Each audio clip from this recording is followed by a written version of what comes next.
नमस्कार. हिंदुस्तान पोस्टमध्ये आपल्या सर्वांचं मी चंद्रशेखर नेने आंतरराष्ट्रीय घडामोडींचा अभ्यासक स्वागत करतो. माझ्याबरोबर सतीश व्हिडिओग्राफर आहेत. 4 दिवसापूर्वी मी व्हिडिओ केला होता आणि त्यामध्ये सांगितलं होतं की युद्ध अमेरिकेच्या बाजूने झुकताना दिसतं आहे. बऱ्याच लोकांनी मला त्याच्यावरती म्हटलं की तुम्ही फार अमेरिकेच्या बाजूने बोलता, तुम्ही इराणच्या विरुद्ध आहात वगैरे वगैरे वगैरे. युद्धवार्ता देताना तुम्ही कोणाच्या बाजूने असणं किंवा बाजूने नसणं याला फारसं महत्त्व नसतं.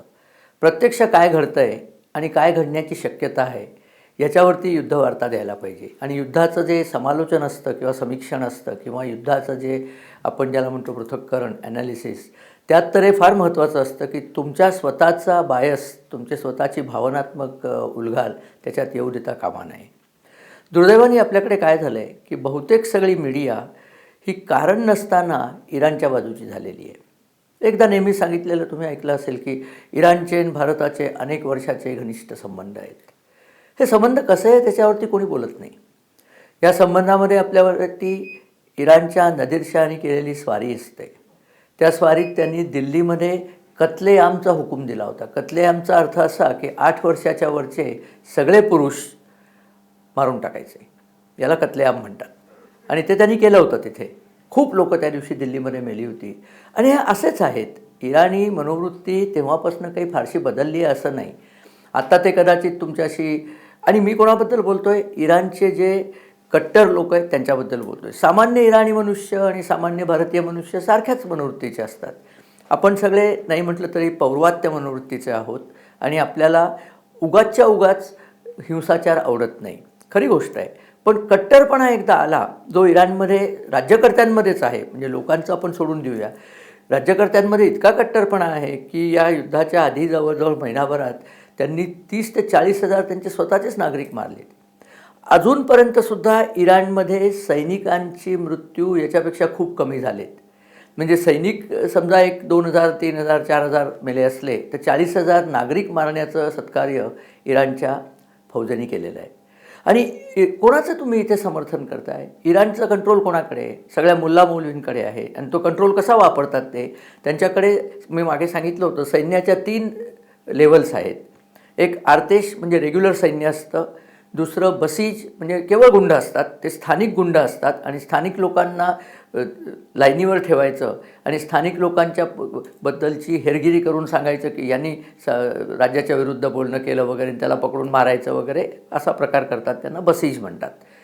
आणि IRGC Iranian Republican guard core हा सैन्यातला कट्टर समूह आहे. आणि सध्या तर परिस्थिती अशी आहे की इराणच्या राष्ट्राध्यक्ष पेजेशकियन त्याला कवडीची किंमत नाही आहे. त्यांनी स्वतःच सांगितलं आहे की आता जे काही डिसिजन घेतले जातात त्याच्या माझा काहीही सहभाग नाही आहे, मला कोणी विचारत नाही आहे. का सांगितलं त्यांनी असं? की उद्या जर दोस्त लोकं जिंकली अमेरिका आणि इस्रायल तर मला खटल्यात ओढू नका. माझ्या हुकुमाने यातलं काही झालेलं नाही, मला यांनी बाजूला ठेवलेलं आहे.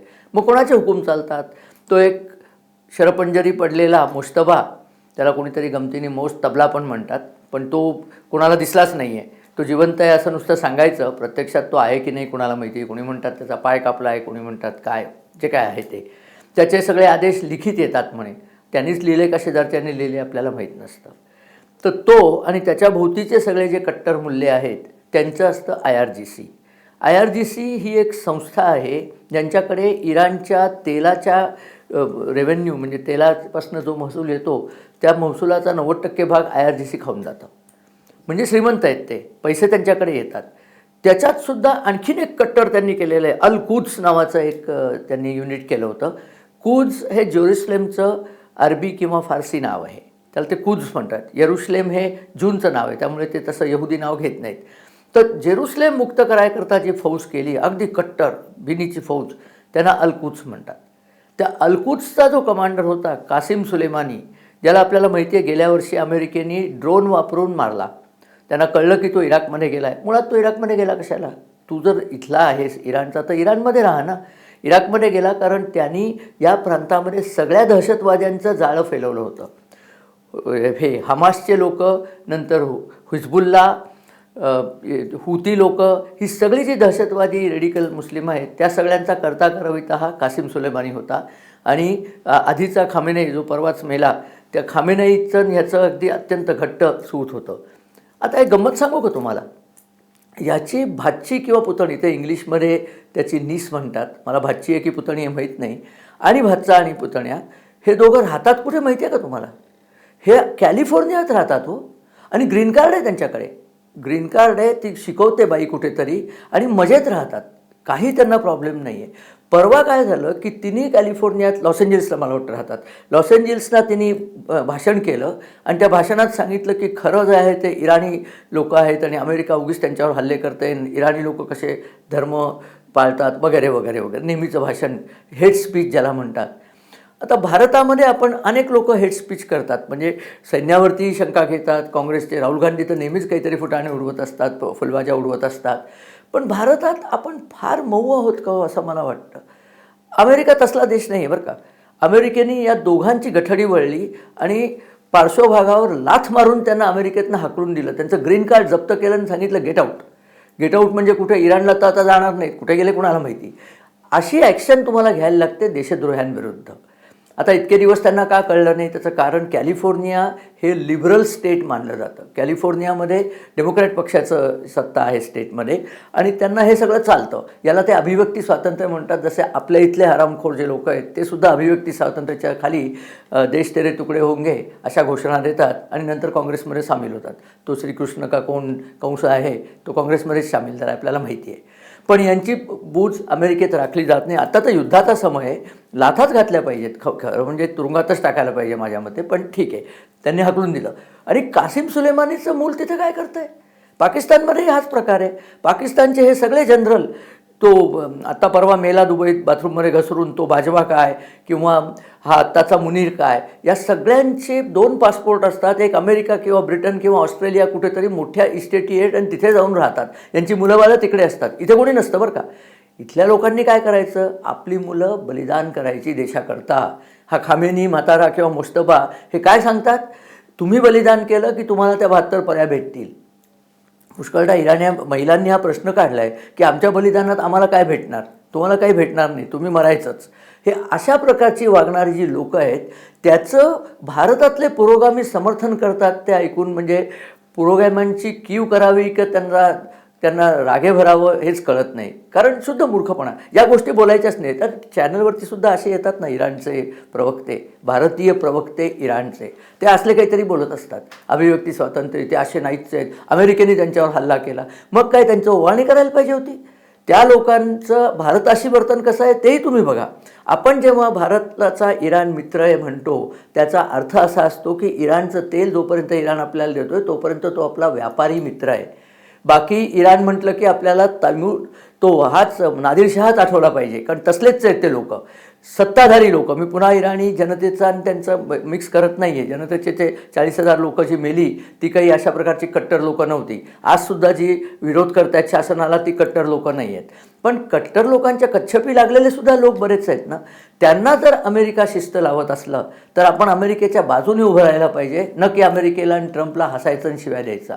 बरं, हा मुद्दा झाला. पण मी जसं म्हणत होतो की अमेरिकेच्या बाजूने युद्ध झुकतं आहे त्याचे काहीतरी प्रतिसाद आता यायला लागले.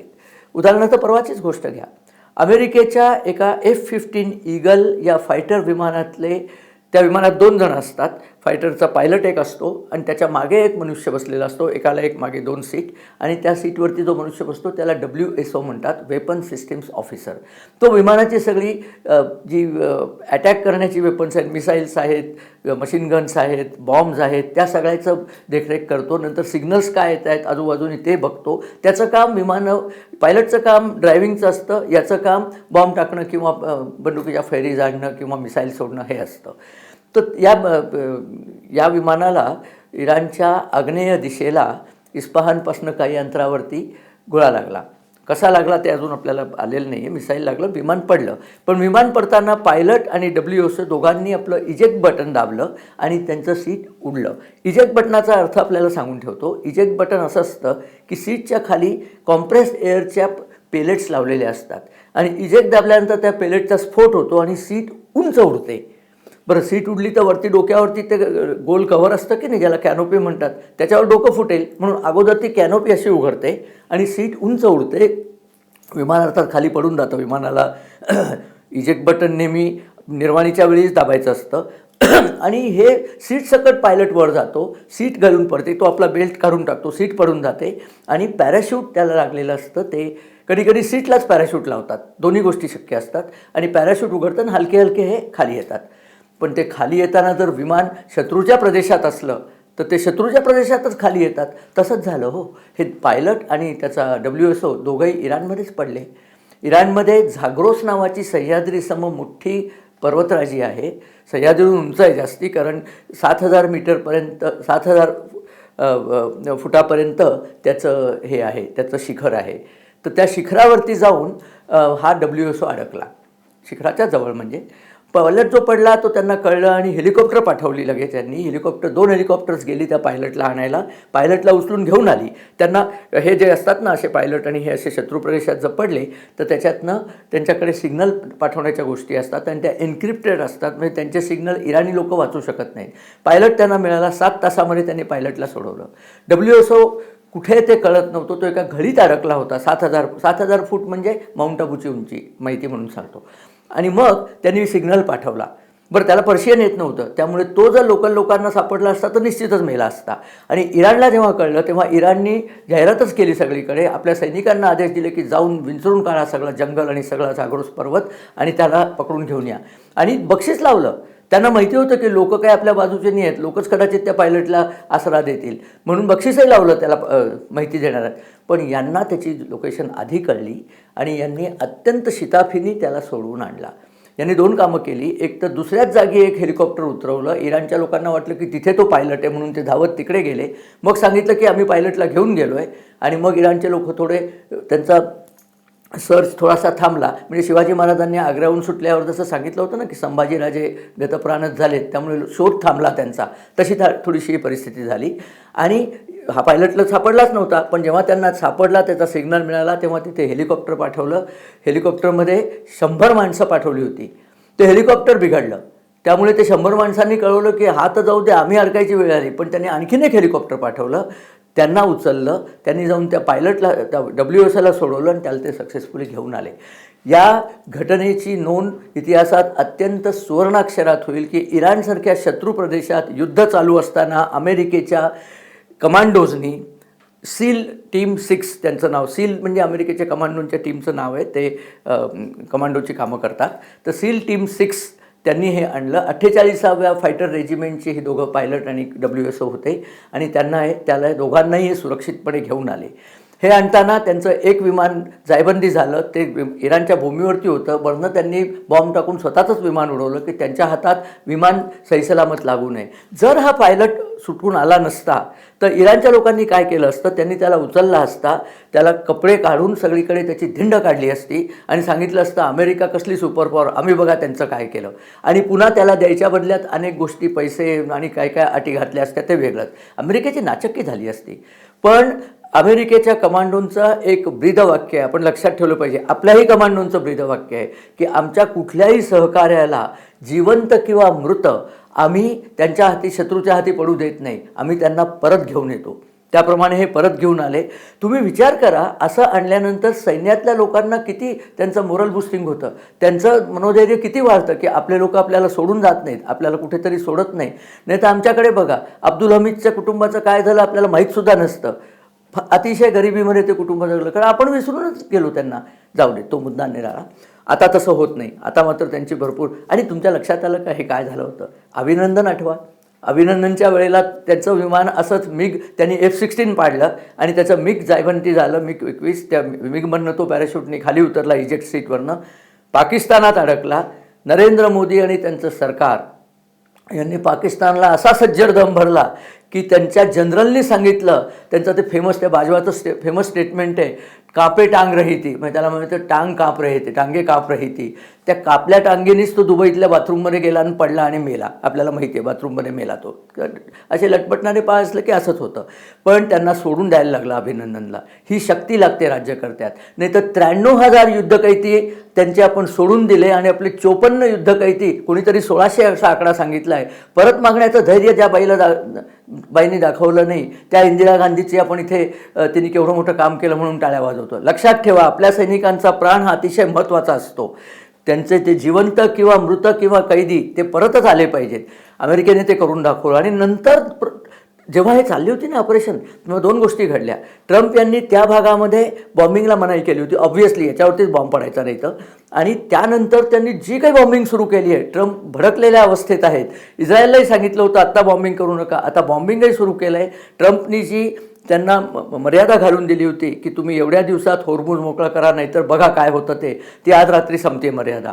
ती संपल्यानंतर असं म्हटलं जातं आहे, इराणी सैन्याकडनं सुद्धा असं आलेलं आहे, आम्ही बघून घेऊ वगैरे ते बोलतात सगळं. पण आज रात्री भीषण हल्ला होण्याची शक्यता आहे.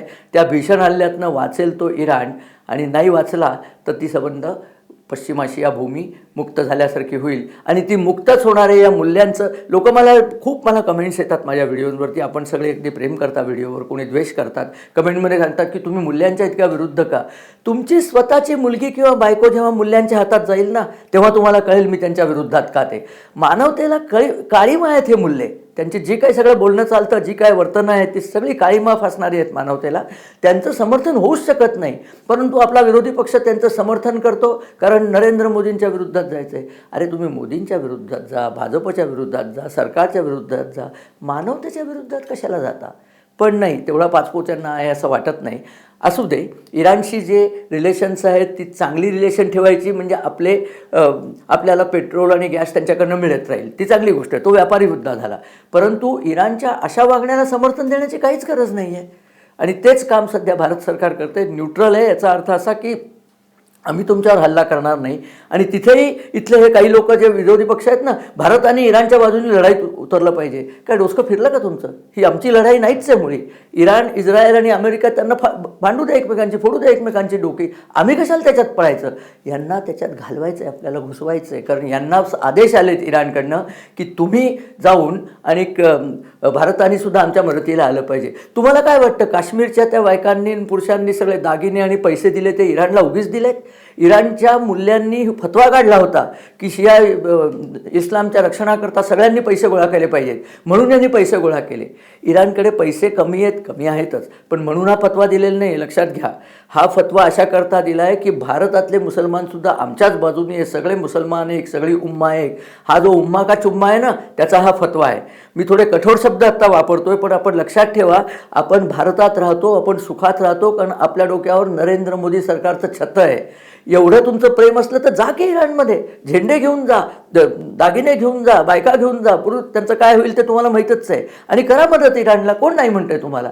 मदत करायची, पण इथनं करायची. आपण इथेच राहायचं, आपण इथे तुस्त जेवायचं आणि सांगायचं की भारत सरकारने त्याच्यात जावं, म्हणजे भारतीय सैन्याने त्याच्यात जावं, अशी या नालायकांची कल्पना असते. नरेंद्र मोदी शहाणे सुरते राज्यकर्ते आहेत, असो विषय थोडा भरकटला.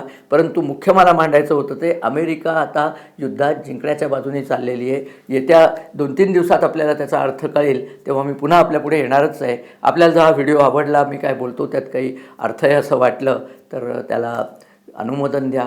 तुमच्या मित्रपरिवाराबरोबर हा व्हिडिओ शेअर करा. तुमच्या कमेंट्स आमच्याकडे येऊ दे. आणि हो, आमच्या चॅनलला सबस्क्राईब करा. व्हिडिओ बघितल्याबद्दल धन्यवाद आणि नमस्कार.